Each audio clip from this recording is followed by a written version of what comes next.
That is exactly what happened at the most critical battle of the Pacific Theater in World War II. But few could have guessed that the resounding American victory here relied not only on tactics or code breaking, but was also decided by a rare chain of luck. So how did it unfold? After the first carrier battle at the Coral Sea on May 7, 1942, although the Japanese did not achieve their objective of capturing Port Moresby, they were quite optimistic about the results. The combined fleet only lost the light carrier Shoho. The two large carriers, Shokaku and Zuikaku, though damaged, could still be combat-ready after repairs. Meanwhile, they believed they had sunk one oil tanker and two large aircraft carriers. Thus, the U.S. had only 1 to 2 operational carriers left in the Pacific. Riding the momentum of victory, Japan implemented the second step of the Yamamoto Plan. That was Operation MI, attacking a few points in the Aleutian Islands and, importantly, Midway. Why not somewhere else? With the intention of eliminating U.S. carrier forces, Admiral Yamamoto, commander of the combined fleet, decided to choose Midway, a small atoll 2,100 kilometers northwest of Oahu.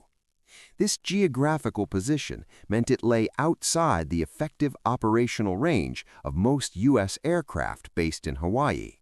To provide support for the island, the U.S. was forced to mobilize aircraft carriers, and waiting for them would be the 460mm guns of the Yamato and Musashi. Correct, the Japanese, until now, still thought that battleships would be the decisive factor for victory or defeat in the Pacific.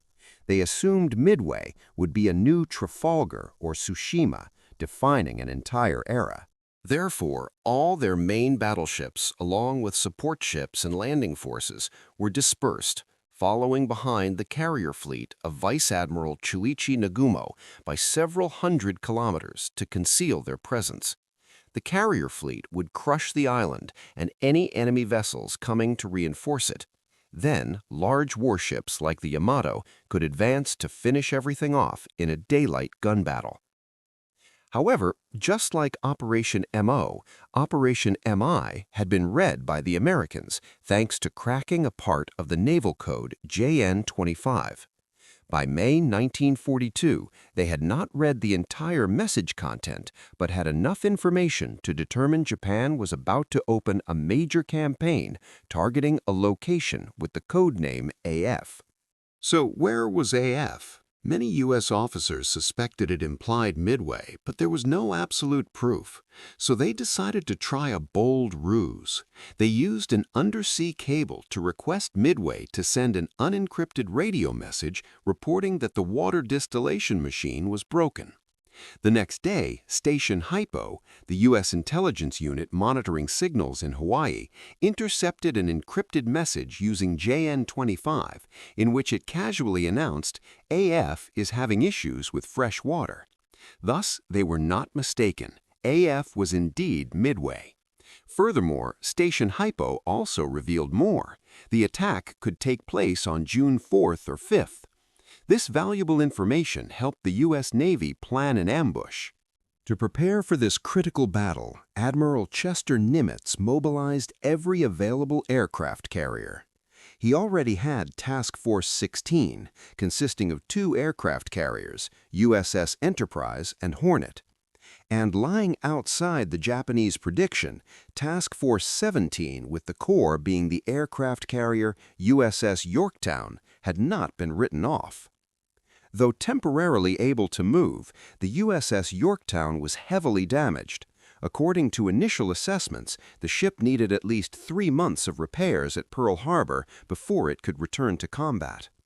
However, when U.S. intelligence confirmed the opponent was preparing a major campaign targeting Midway, Admiral Nimitz ordered the ship to be repaired as fast as possible. It was at this moment that Japan's biggest mistake at Pearl Harbor began to show clearly. Their failure to destroy workshops and fuel depots allowed the United States to leverage its immense industrial power. More than 1,000 engineers and workers worked continuously day and night, divided into 24-hour shifts. Parts that couldn't be replaced in time were temporarily reinforced. Critical systems were prioritized absolutely. The result was that after only 72 hours, the Yorktown transformed from a state of severe damage into an aircraft carrier good enough for 2 or 3 weeks of operation. On May 30, 1942, the ship left Pearl Harbor, joining the Enterprise and Hornet on the way to Midway, where it would contribute to deciding the outcome of the entire campaign.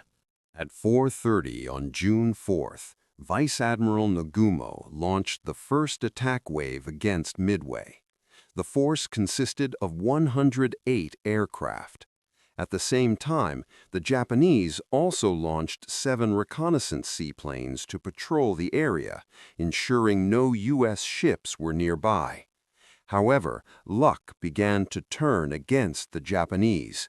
The scout plane number 4 from the cruiser Tone launched 30 minutes late due to a catapult malfunction. This delay would prove fatal. While the Japanese planes were heading to Midway, U.S. PBY Catalina scout planes spotted them. The element of surprise was gone.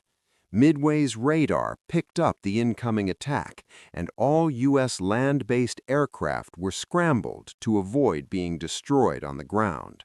The Japanese attack on Midway caused significant damage to the base facilities, but failed to neutralize the airfield.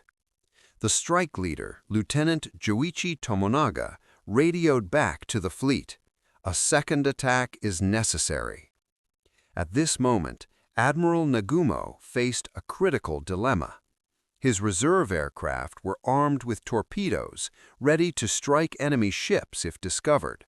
But with no enemy ships reported and a request for a second strike on the island, he ordered the torpedoes to be removed and replaced with high explosive bombs for land targets.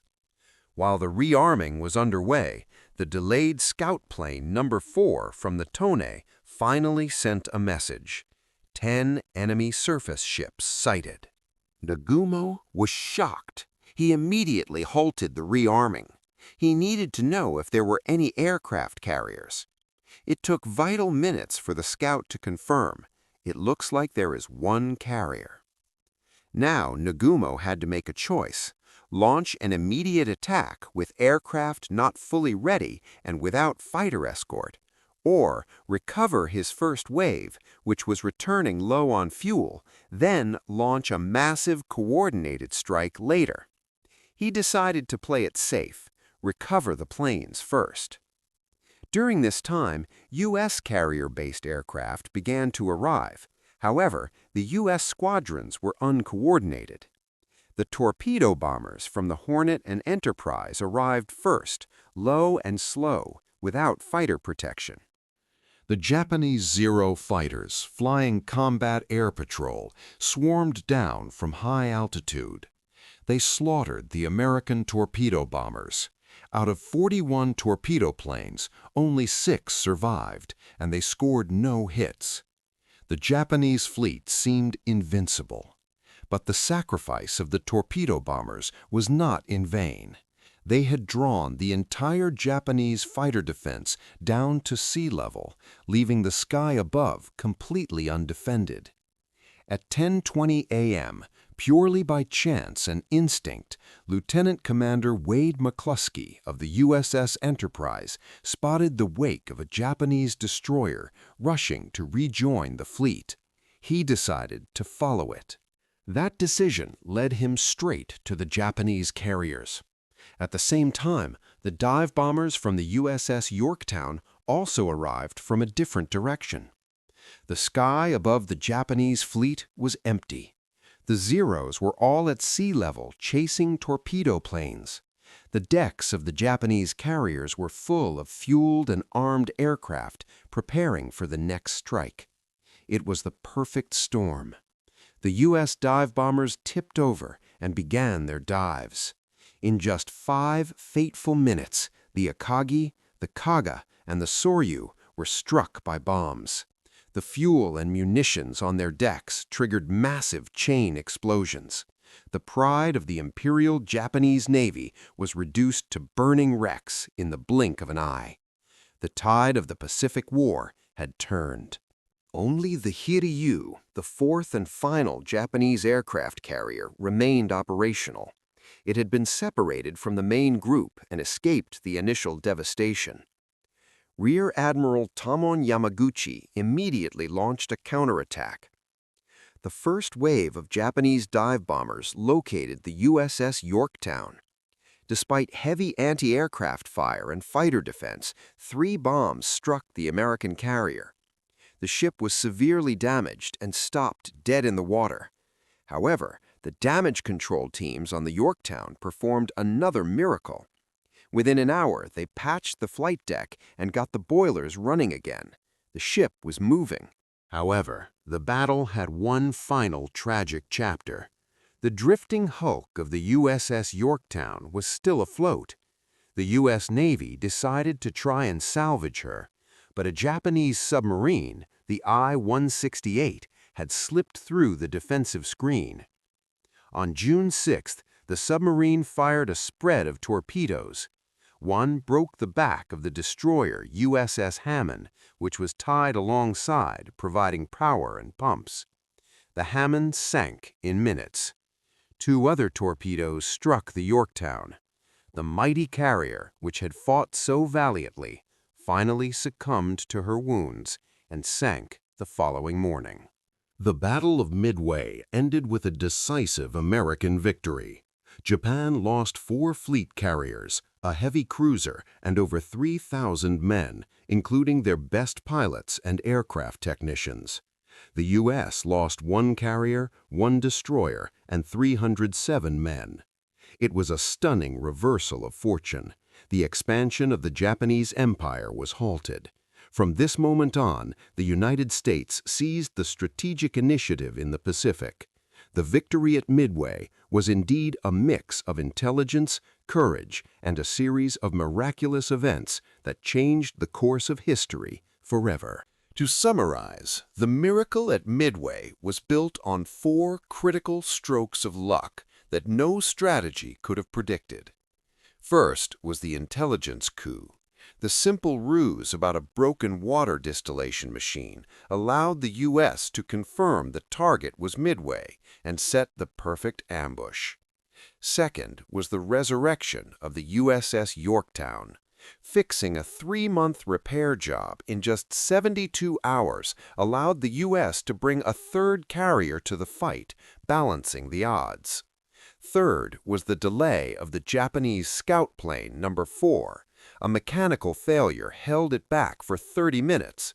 Those 30 minutes kept the U.S. fleet hidden just long enough to launch their surprise attack.